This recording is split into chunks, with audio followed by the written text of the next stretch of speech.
Welcome you back to the Patrick Netherton Show right here on 1130. The Tiger, Rogers, and Patrick, that's us. And we're pleased to welcome in the head coach of the McNeese Cowboys. He is Will Wade. His Cowboys are off to an 11-2 start and getting ready to begin Southland Conference play. Coach, how are you? I'm doing well. How are you doing? I'm doing very good. Now, I have to start with a mea culpa here, Coach, because you were obviously at LSU. We talk a lot about LSU. I was critical of you in the aftermath of all the stuff that went down at LSU. However, I'm also a big believer in redemption and second chances, and obviously you've paid your price for what went down there, and you are starting again, and so I got no problems. I just want you to know that. I'm happy that you're taking the time with us. I appreciate it. I love what you're doing in Lake Charles because obviously I have a lot of friends that are there, but I just wanted to let you know where I was coming from. I'm a big believer in being honest in that way. Sounds good. We appreciate it. And, hey, America's a country of second chances, so hopefully we can take advantage of it here. Well, I want to start there. Why McNeese, right? You were out of coaching. I don't know what kind of offers you may have had coming out and trying to kind of get back in. Why McNeese? Why make that program your first stop back? I just felt comfortable with the administration. I felt really comfortable with Heath, our athletic director. I felt comfortable with our president and executive vice president and the whole leadership team. And it was somewhere that I was very familiar with. I knew the state. I knew the terrain. I knew the area. I knew some folks in Lake Charles. So it's just somewhere that I was comfortable with and somewhere that I believed in. And, sometimes when you go through some stuff, you have a different perspective on things. And I wanted to go somewhere and try to do something that maybe hadn't been done before.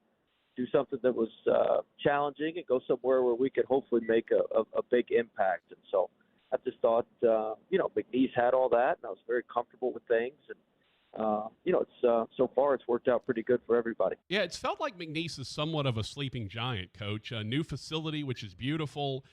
There is a lot of money down in Lake Charles, oil and gas and all of that. It felt like there was an opportunity there. And certainly you're taking advantage of that. You mentioned do stuff you've never done before. Most non-conference Division I wins. First time you've ever beaten a Big Ten team, which you're coming off the win against Michigan. It certainly feels like you're starting to wake up that sleeping giant. Yeah, look, it's a total team effort. It's not me. First off, we've got very good players. That's the most important part. Like I said, we've got incredible administrative support. I've got tremendous assistants. All these guys have been with me or played with me for a while. And so, we've got a really, really good team of people. You win with your people first. We've got good people, and we're putting them in good positions. And we've got great support from our administration, from our community. Everybody's on board. We sold out the home game against UL with 4,500 people, and so it takes everybody. It's not just me. I'm just the face of the whole deal. But there's a ton of people that work really, really hard to make this happen. And I'm happy for all of them. And it's a total team effort. You can't do it by yourself. I'm interested, Coach. You mentioned the administration that you've got, and you mentioned Heath Schroyer, your athletic director, who himself was a head coach back in the day. Is the relationship different when the AD, your direct boss, is also someone who sort of understands what you go through? Oh, absolutely. He's somebody I've known for a long time. I actually tried to hire him when I was the head coach at VCU. I tried to hire him as one of my assistants when he was at NC State. Yeah. And so he's somebody that I've known for a long time. I was the head coach at Tennessee Chattanooga when he was the head coach at Tennessee Martin. Mm-hmm. We became very good friends then. We were talking, going through stuff in the UT system and that sort of thing. So he's somebody that I've known a long time. He's somebody I really trust. And, yeah, he's been through it. He knows what you go through. He'll pop into practice, a couple days a week and stay for a few minutes. And, I'll ask him, hey, what'd you think? What'd you see? And so, it's just he's a really, really good sounding board. He's a heck of an AD. He's a prolific fundraiser. He's always out in the community. He's got a good feel on things and a good feel for coaches. And so very, very fortunate to work with him. Talking to Will Wade, the head coach of the McNeese Cowboys. All right, so you come into a program that's kind of been in a lull. You need to remake the program. You've got the transfer portal right there available to you. Tell me about just trying to kind of figure out a roster in year one with, you have a guy like Christian Shoemate, who's an incredible rebounder, scorer around the rim, a guy that's really good. How do you go about trying to kind of decide who you want to keep, decide who you want to bring in? How do you build a roster in year one? I mean, we knew we needed a total flip. If we were going to keep doing the same thing, we were probably going to keep getting the same results. So, Shoemate was a huge centerpiece. He was, playing as well as anybody in the conference at the end of the year. He was a known commodity. When you get into the transfer portal, you get some lemons too. It's not like they all just turn out great. And so, you knew when we went in there, we were gonna take a mixture of some older guys. We wanted some portal guys. We wanted to keep Shoemate and some of the guys that we thought could help, and then we were going to go hit the junior colleges hard, because I think with the portal, junior colleges are under recruited right now. There's some older guys, some good guys that have some Division I experience in junior college, and so we wanted to make sure we looked at that. We got a mixture of those guys, and fortunately for us, we knew we had talented players. But fortunately for us, they've all been really, really good people, and it's blended. It's blended well together. We've got good rhythm. We've got good chemistry. We've just got to reset and restart as we go into conference play here and try to keep it going. You actually kind of led me into my next question, and I appreciate the lead-in, Coach. Good, we're right there. Simpatico, I appreciate that. You mentioned good fits, right? Because a lot of kids that are in the portal that end up at this level, you look back and they are two-time transfers, or they were at one Division I school, another Division I school. I mean, Shahade Wells is a great example, right? At a couple of D1 schools, he comes to you and he's exploded. He's going to be the player of the year in the league, barring something insane happening. I'm curious how you try to make sure that a guy is the right fit, not just on the floor, but also off the floor. Yeah, I mean, a lot of it's just through relationships and getting to know people. I mean, I've known Shahade's junior college coaches for a long, long time, and they're good friends of mine. And so, you get to understand, and when they say, hey, this kid's going to work really well for you, you listen to them. I mean, all these kids we've got are people that we've known and have had relationships with for a long time. And to what we opened the segment with, look, everybody needs a second chance. Everybody needs the right place, and I'm not, who am I to judge anybody? And if it works for us and it fits with us, and then that's a positive. And so, we look for guys that we think fit obviously what we're going to do basketball wise, but have a little commonality. They've overcome some adversity. They've been through some tough times, and they've been able to come out on the other side. And if we can give them another chance and another shot at it, that's a positive for them, and it's a net positive for us as well. Tell me about this team stylistically, right? All of our listeners remember you at LSU and what you did, and at VCU when you were pressing and just wearing teams out with that, and then the LSU time. So we kind of all sort of know what you look like stylistically. What does this McNeese team look like on the floor? Pretty similar. I mean, we press on all made baskets. Sometimes it's a softer press. Sometimes it's a more aggressive press. Just depends on personnel and their press offense. Offensively, I mean, we have probably a little bit better ball movement than we've had at some of those places. We don't have quite the sticky fingers, the ball stoppers that sometimes you the higher level. So we move the ball, but I mean, look, as you said, we're going to ride. We're going to ride our horse as best we can. And so, when we get, we're going to try to get the ball to Shahade and let him go to work. And one thing that gets lost is he's a prolific scorer, but he also is tremendous at finding other guys. Mm-hmm. He's second on our team in assists, and he's not selfish at all. And so he's our engine and makes a lot of things happen. But look, we play how we play. We played pretty much the same way we played when we were at LSU, very similar to how we played when we were at CU. And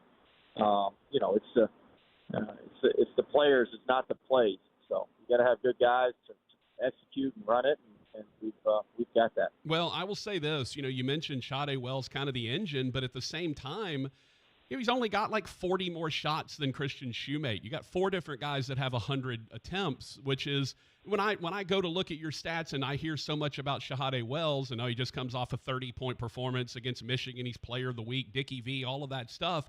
I look at your stats and I go, oh, well, he's going to have 250 shots already, right? And everybody else is going to be falling behind. But you have a lot of guys that have taken a lot of shots. It does seem that your team really shares the ball well. Yeah, we move the ball. We've got a lot of really, really good scorers. We've got a lot of really, really good offensive weapons. And so, what's happened is some nights it's Hade's night, some nights DJ's night, some nights it's, Omar Cooper played really well against Southern Miss. Some nights it's Garcia, some nights it's Shoemate. It's been Cullum at times. We've got 2 other kids, C.J. Felder, transfer from Florida, and Cam Jones, who haven't had one of those huge scoring nights, but they're both going to have them here sooner rather than later. And so, our guys are very good and very unselfish about finding the hot hand, finding the guy who, finding the guy who's got the right matchups that night. We feed that guy, we ride that guy across the finish line. I'm assuming you were affected. You mentioned, C.J. Felder's only played in a couple of games now.